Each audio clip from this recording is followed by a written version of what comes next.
Hello students, good morning to all of you and welcome again in history classes. Students, आशा कर रही हूँ मैं कि आप घर पे अपना जो वर्क है वो प्रॉपरली वे में कर रहे हैं। अगर किसी भी बच्चे को किसी भी तरह का डाउट होता है अपनी पढ़ाई से रिलेटेड या किसी चैप्टर से रिलेटेड तो सब्जेक्ट टीचर्स के पास आप कॉल करके कंसल्ट कर सकते हैं। बट ये है कि क्लास 12 के लिए आपके लिए मोस्ट इम्पोर्टेंट चीज़ हो जाती है कि आप अपनी प्रिपरेशन बहुत अच्छे से रखें, कंटिन्यू रखें, बहुत अच्छे से तैयारी करते रहे, बहुत अच्छे से पढ़ते रहे। So today we will start class 12 history colonial cities, यानी कि औपनिवेशिक शहरों के बारे में हम पहले डिस्कस कर चुके हैं कि जो औपनिवेशिक शहर थे वो किस प्रकार से, कौन कौन से ऐसे शहर थे जिनको ब्रिटिशर्स ने इम्पोर्टेंस दी थी, महत्व जिनका बढ़ गया था, और ऐसे कौन से ऐसे शहर थे जो अपना महत्व, जो अपनी इम्पोर्टेंस खोते जा रहे थे। सबसे पहले मैं थोड़ा सा रिवाइज करवाऊंगी आपको कि औपनिवेशिक शहर थे कौन से। जब इंडिया में रूलिंग कर रहे थे ब्रिटिशर्स तो मेनली चीज क्या थी कि उनके अंडर में जब काम किया जा रहा था तो जिन सिटीज की इम्पोर्टेंस बढ़ी वो कॉलोनियल सिटीज कौन कौन से थे, औपनिवेशिक शहर कौन कौन से थे, और जिन सिटीज की इम्पोर्टेंस कम हुई उनमें कौन कौन से थे। तो इसमें हम डिस्कस करने वाले हैं आज कुछ इंपॉर्टेंट क्वेश्चंस के बारे में कि कॉलोनियल सिटीज में कौन कौन से थे। कि जैसे कि मुंबई था, मद्रास था, चेन्नई था, ये तीनों ही शहर ऐसे थे जिनकी कह सकते हैं कि जो इम्पोर्टेंस थी वो बहुत ज्यादा बढ़ती जा रही थी। लेकिन एंशियंट टाइम से जिनका इम्पोर्टेंस था, जैसे कि मसूलीपट्टनम हो गया, सूरत हो गया, अहमदाबाद हो गया, इस प्रकार के जो शहर थे वो कहीं ना कहीं बहुत सारे ऐसे रीजन थे जिनके कारण अपनी इम्पोर्टेंस खोते जा रहे थे या जिनकी इम्पोर्टेंस कम होती जा रही थी। तो आज इस चैप्टर में हम कुछ इंपॉर्टेंट जो क्वेश्चंस हैं इस चैप्टर से रिलेटेड वो डिस्कस करने वाले हैं। Let's continue the questions. When was the first all India census attempted? जब अंग्रेजों ने हमारे इंडिया में काम करना शुरू किया तो सबसे पहले उन्होंने किसी न किसी तरह से, चाहे वो अपने कह सकते हैं कि बेनिफिट के लिए काम कर रहे थे, लेकिन कहीं ना कहीं वो काम कर रहे थे। और एक और मेन काम जो उन्होंने स्टार्ट किया था इंडिया में वो था सेंसस का, यानी कि जनगणना का, कि जनगणना स्टार्ट करवाई सबसे पहले फर्स्ट ऑफ ऑल से कि 1872 में सबसे पहले जो हमारी सेंसस थी, जनगणना थी इंडिया में, वो स्टार्ट की गई थी। लेकिन कोई रीजन थे इसके मेन जिसके कारण से ये सेंसस कंप्लीट नहीं हो पाई थी।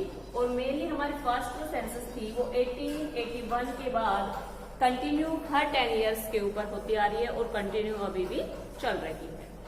तो इसमें सबसे पहले जो first all India census was attempted in the year 1872, 1872 में हमारी पहली जनगणना के लिए जो प्रारूप था वो तैयार किया गया और उसको स्टार्ट किया गया। तो 1872 में पहली हमारी सेंसस स्टार्ट हुई। However, the decennial census became a regular feature since 1881. 1881 से रेगुलर जो जनसंख्या हम जनगणना हम कह सकते हैं, सेंसस कह सकते हैं, कि कंटिन्यू हमारे इंडिया में जो जनगणना शुरू हुई थी वो कब से हुई थी? 1881 से। This collection of data is an invaluable source to study urbanization in India. अब उसके बाद बात आती है कि जो सेंसस का जो डाटा हमें प्रोवाइड करवाया गया है, जो इससे हमारे हिस्टोरियन जिसको यूज करते हैं, वो जो डाटा है वो अर्बनाइजेशन के सोर्स के रूप में हम यूज कर सकते हैं। शहरीकरण जो स्टार्ट हुआ था इंडिया में, कौन से टाइम पीरियड के दौरान की बात कर रहे हैं? कॉलोनियल पीरियड की।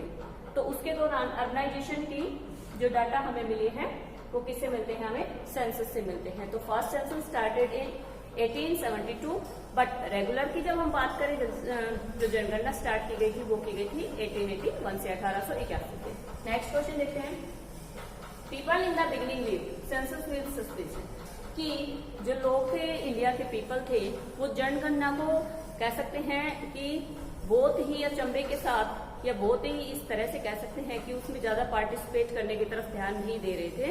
उसको कह सकते हैं एक बेकार वे में वो मान रहे थे कि जो अंग्रेज हैं वो हमारे लिए हमारे डाटा कलेक्ट करके कहीं ना कहीं इसका मिसयूज करेंगे और हमारे लिए ये हार्मफुल हो सकता है। तो लोगों ने इतना ज्यादा पार्टिसिपेट क्यों नहीं कर रहे थे सेंसस में? कॉमन पीपल की बात कर रहे हैं हम। They thought that the census was conducted in imposed new taxes. अब जब हम रूरल एरियाज की बात करें, लोगों की बात करें, पीजेंट्स की बात करें, तो वो क्या मान रहे थे कि जो ये जनगणना करवाई जा रही है सेंसस करवाई जा रही है, वो कंडक्ट की जा रही है, वो किसके लिए है? इम्पोज करेंगे हमारे ऊपर न्यू टैक्सेस को, हमारे ऊपर नए कर लगाए जाएंगे, जिसके कारण जो अंग्रेज हैं, जो ब्रिटिशर्स हैं, वो क्या कर रहे हैं? इस टाइप की जनगणना करवा रहे हैं। They were unwillingly to give any information about the women of the household.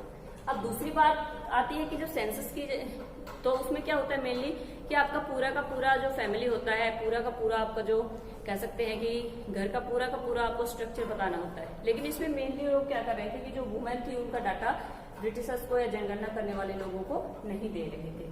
तो इस प्रकार से लोगों ने कह सकते हैं कि जनगणना को एक बहुत ही अचंभित रूप से हम कह सकते हैं, या फिर कह सकते हैं कि शंका की दृष्टि से वो इसको देखने लग गए थे।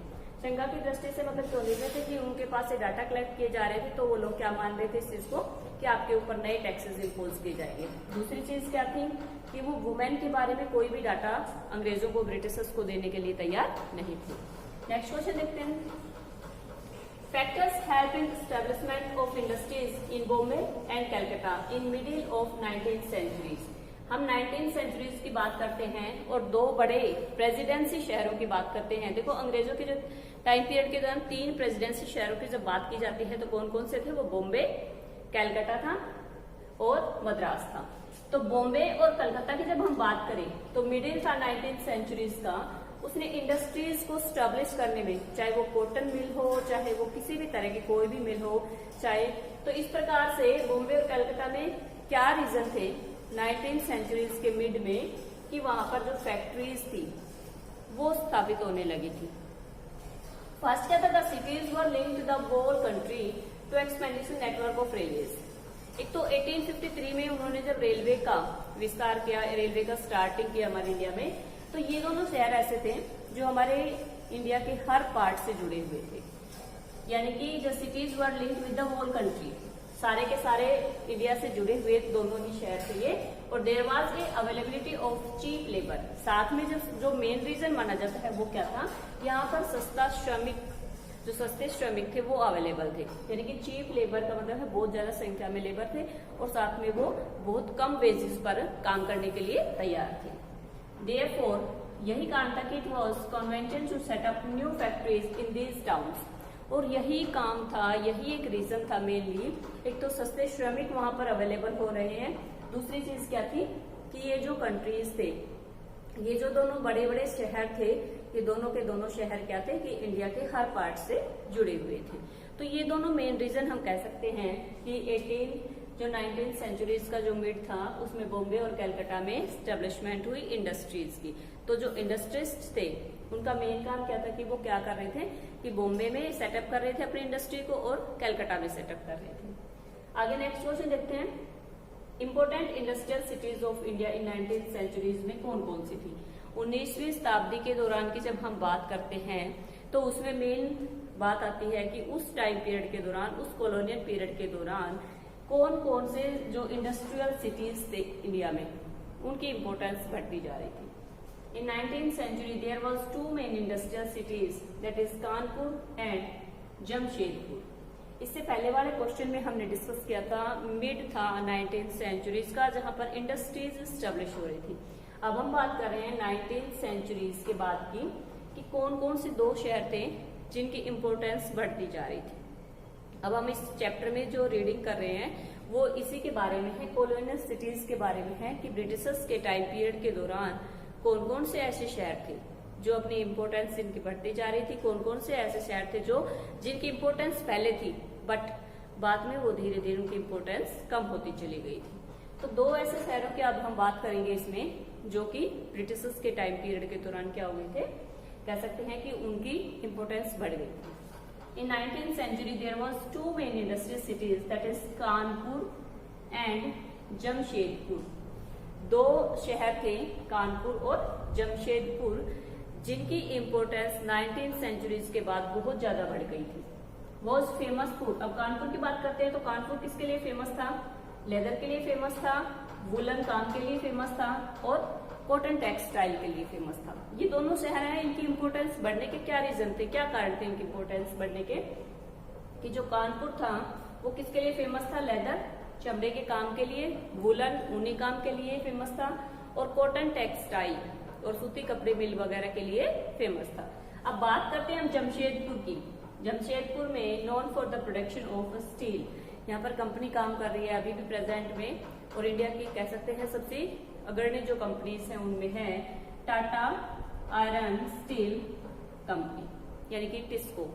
ये जमशेदजी टाटा जो थे उन्होंने इसको स्टैब्लिश किया था 1911 में, जो कि स्वर्ण रेखा जो रिवर है उसके किनारे पर थी। और आज भी हमारे देश की बड़ी बड़ी इंडस्ट्रीज में जब नाम लिया जाता है तो टाटा आयरन स्टील का नाम भी आता है उसमें। तो इसी प्रकार से जो जमशेदपुर था वहां पर प्रोडक्शन होता था स्टील का, और स्टील प्रोडक्शन के लिए ही जब जो जमशेदपुर था उसकी जो इम्पोर्टेंस थी वो बहुत ज्यादा बढ़ चुकी थी। अब स्टील की जब हम बात करेंगे तो किसी भी कह सकते हैं कि इंडस्ट्री का बेस क्या होता है, किसी भी उद्योगों को लगाने का जो आधार चीज होती है वो यही होती है, स्टील होती है। और प्रोडक्शन स्टील का कहाँ हो रहा था 19th सेंचुरीज के बाद इंडिया में, जमशेदपुर में। तो जमशेदपुर की जो सिटीज की जो इम्पोर्टेंस थी वो बहुत ही ज्यादा बढ़ चुकी थी। तो इस कारण 19th सेंचुरी से पहले की जब हमने बात की, बॉम्बे और कैलकाटा, एक तो वहां पर जो सस्ते श्रमिक थे वो अवेलेबल थे, दूसरा ये दोनों ही शहर इंडिया के कह सकते हैं कि पूरे के पूरे इंडिया से कनेक्ट थे, क्योंकि रेलवे का जो एक्सपेंशन हुआ था वो इन्हीं एरियाज में सबसे पहले हुआ था। उसके बाद हमने बात की 19th सेंचुरीज की। 19th सेंचुरीज के बाद दो ऐसे शहर कौन थे जिनकी इम्पोर्टेंस बढ़ती जा रही थी और कह सकते हैं कि जो इंडिया में 19th सेंचुरी के बाद फेमस हो गए थे। तो इसमें मैंने आपको बताया कानपुर और जमशेदपुर। कानपुर के बारे में हमने बात की, फेमस था लेदर के काम के लिए, कॉटन के काम के लिए और साथ में वुलन के काम के लिए। उसके बाद बात की हमने जमशेदपुर, किसी भी इंडस्ट्री का जो बेस होता है उसके लिए फेमस था आयरन के लिए। जमशेदपुर में मैंने आपको बताई थी Tata iron and steel company. तो स्टूडेंट्स, कॉलोनियल जो सिटीज थी, जब ब्रिटिशर्स ने कह सकते हैं कि काम करना इंडिया में अपने बेनिफिट के लिए काम करना शुरू किया, तो उन्होंने रेलवे का एक्सपेंशन भी किया। 1853 की बात जब हम करते हैं, 1853 में सबसे पहले हमारे यहाँ पर रेलवे लाइन जो बिछाई गई थी, रेलवे चलाई गई थी, वो कहाँ से थी, मुंबई से थाने के बीच में चलाई गई थी। तो इस प्रकार धीरे धीरे रेलवे का एक्सपेंशन बहुत ज्यादा हो गया, बहुत ज्यादा बढ़ गया था।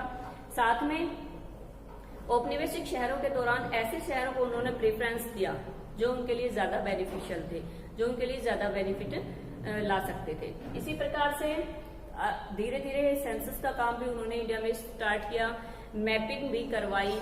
ये सारे के सारे काम किस चीज के लिए हो रहे थे, ये उनके खुद के बेनिफिट के लिए हो रहे थे।